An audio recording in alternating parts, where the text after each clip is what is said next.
power of thought. The significant problems we face cannot be solved at the same level of thinking we were at when we created them. Albert Einstein. Before saying anything about the power of thought, I want to remind you that I don't know the truth about anything, really. I don't. Everything I've said and will say are merely perspectives that I offer for your consideration. I don't believe these perspectives are the truth. They're just points of view to look from that may or may not empower you. If it doesn't feel right, I ask that you honor your feelings and honor yourself by not believing anything that does not feel right to you, no matter who says it. Trust yourself, not me. Dean Carnes, marathon runner, said this: listen to everyone, follow no one. Great words to live by. You know, and let me explain why I'm saying I don't know the truth. I actually really mean that. I'm not saying that as a manipulative tactic to try to pretend that I'm humble and, you know, and that by saying I don't know the truth, then you won't argue with me. No, I actually mean it because I've lived for many years believing that I knew something. And then years later, I would come up with a new viewpoint that I believed was a truth that would discount my other thing that I thought was the truth.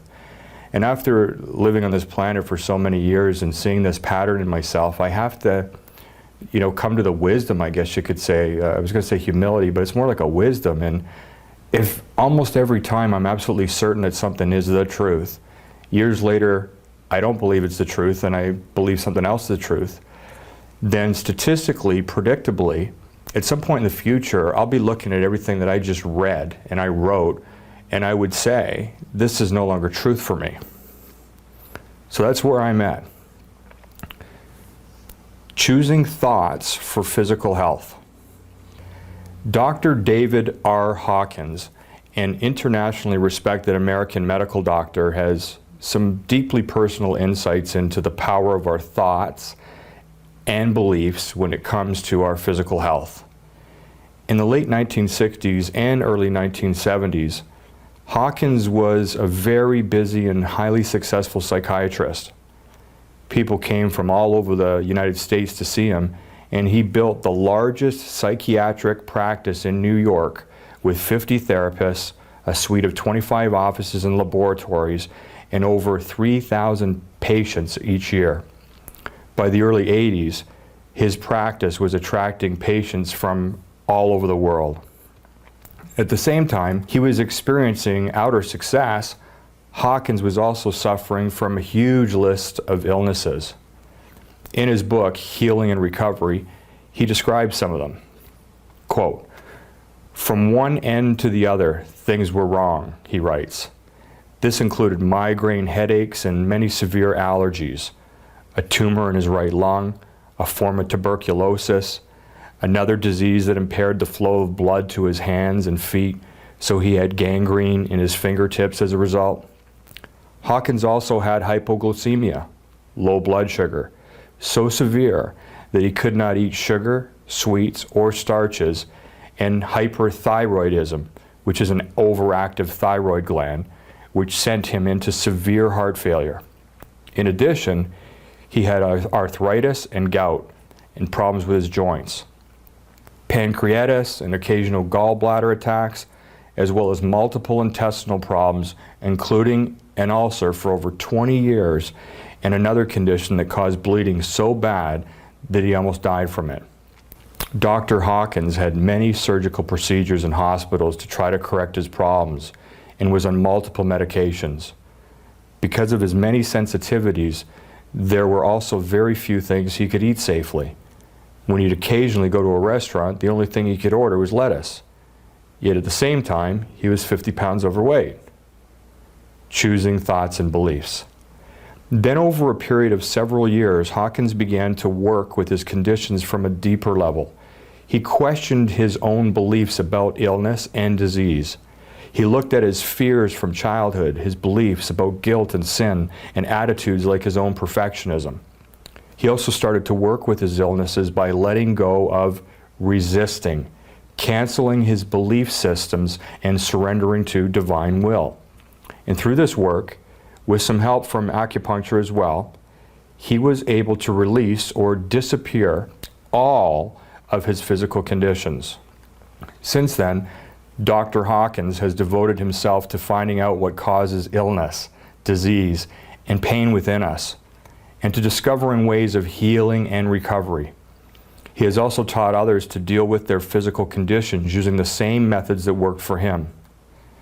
Through his experiences and research, what Dr. Hawkins has concluded is this: events in and of themselves have no power to affect how we feel one way or another. What does affect us is our attitude, our point of view. The context and the overall meaning give the event its emotional power over us. We are the creator of the meaning and impact it has on us. End of quote. He then goes on to say that, quote, cause is on the level of mind, effect is on the level of body. Self-healing really depends on the reversal of the usual belief systems of causality. What we hold in mind manifests on the physical level. It is not the other way around. Further evidence: hypnosis and multiple personalities.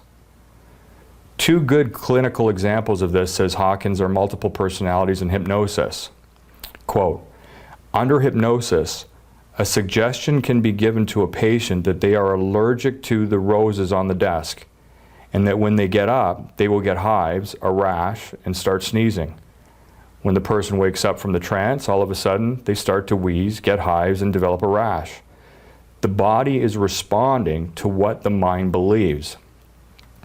In cases of multiple personalities, he says, research shows that, quote, the consciousness of one personality is adopted by the patient and operates within that body for varying periods of time. While that personality is operative, the patient is subject to all the belief systems held by that personality.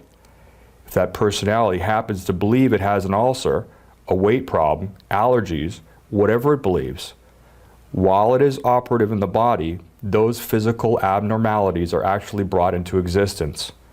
Yet, when the other personality enters the body, because it has no such beliefs, the body promptly heals itself of all those illnesses.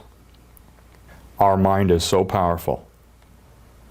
The key to healing or recovery, Dr. Hawkins says, is re-owning our own power to choose. This begins with telling ourselves, it's my mind that has been creating that. My mind is so powerful that if I believe such a thing to be true, it will make it happen. However, he says that it takes a high level of awareness to accept that the mind has that much power. Giving an example from his own healing, Hawkins writes that he lowered his high cholesterol and blood sugar levels by canceling his belief systems about them. He repeatedly told himself, I am an infinite being. I am only subject to what I hold in mind. I hereby cancel it and refuse it. Over a period of months working this way, his levels returned to normal. We can turn around our own conditions, he says, by 1, telling ourselves that it is only a belief system, 2, that we do not have to buy into it, and 3, by telling ourselves the truth such as, I am an innocent being, I am no longer subject to that. The same power that undid us, our beliefs, can now work for us when we consciously utilize the power of mind. We are subject only to what we hold in mind. I just wanted to personally say that I highly recommend Dr. Hawkins' books, which include Power versus Force in Healing and Recovery. And there's so many other people that believe in this power of thought and how our thoughts manifest everything, including physical illnesses. I'll talk about more of them later, but for now I'll just give you a couple quotes from some people. Writer and businessman W. Clement Stone once said, whatever the mind can conceive and believe, it can achieve. Automobile pioneer Henry Ford said, if you believe you can do a thing or you can't, you are right. I'm sure no expert on the Bible, but it seems to support the viewpoint that thoughts, at least as expressed in the form of words, are the root of all creation. So I'm going to quote from the Bible. In the beginning there was the Word, and the Word was with God, and the Word was God. The same was in the beginning with God. All things were made by Him, and without Him was not anything made that was made. In Him was life, and the life was the light of men. The Word of God could be interpreted as all things were made by Word, in other words, thought, and without Word, thought, was not anything made that was made. The Bible also talks about the power of belief when it says, "Therefore I tell you, whatever you ask for in prayer, believe that you've received it, and it will be yours." If words are the source of creation, that would mean that words are the source of both the creation of the wanted stuff in our lives and the creation of the unwanted, which would include our wanted and unwanted habits, including those habits we define or label as being addictions. Now, even though this book is not about addictions, I'm going to quote some addiction experts simply because addictions are the most extreme form of unwanted habit pattern or trap. Now, according to the author of a book called Addiction is a Choice, not to be confused with another book I wrote called Addiction and Choice. Anyway, Dr. Jeffrey Schaller, he's a PhD, says this in his book. Teaching people in treatment for addiction problems that they don't know they have a problem may create a problem for them. Teaching them that they cannot control themselves may convince them that they cannot control themselves. Teaching them to believe that treatment is the only solution to their problems may persuade them that they cannot solve problems on their own. It reinforces dependency. Teaching them that addiction is all or nothing may influence them to believe they can never be anything other than sick. Teaching them they're powerless encourages them to act powerless. Teaching them that abstinence is the only way to control their addiction may make them think that whenever they're not totally abstinent, they're out of control. Then, when they do take the drug, they make themselves feel as if they are out of control. The middle ground of St. Paul's moderation in all things is denied to them.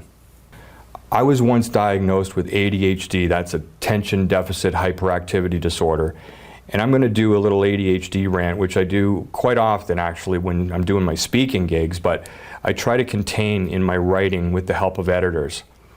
I often talk about the power of honoring your word, which for me includes honoring and being responsible for the creative power our words may have on others too. So for example, when we hear people say, "Sticks and stones may break my bones, but names can never hurt me," that's a powerful viewpoint to have on the power of words when you're around people that are using words abusively or with such negative destructive force, whether they're doing so intentionally or not. It's powerful to believe that what they say won't hurt you. For me, I don't know for certain the internal beliefs of anyone or how easily they might be influenced by what I'm saying to them. So I try to be responsible for how other people may be giving my words more power than they give their own. It's not easy, and I'm definitely not even close to being a master at honoring my word at this level, but I'm working on it. Okay,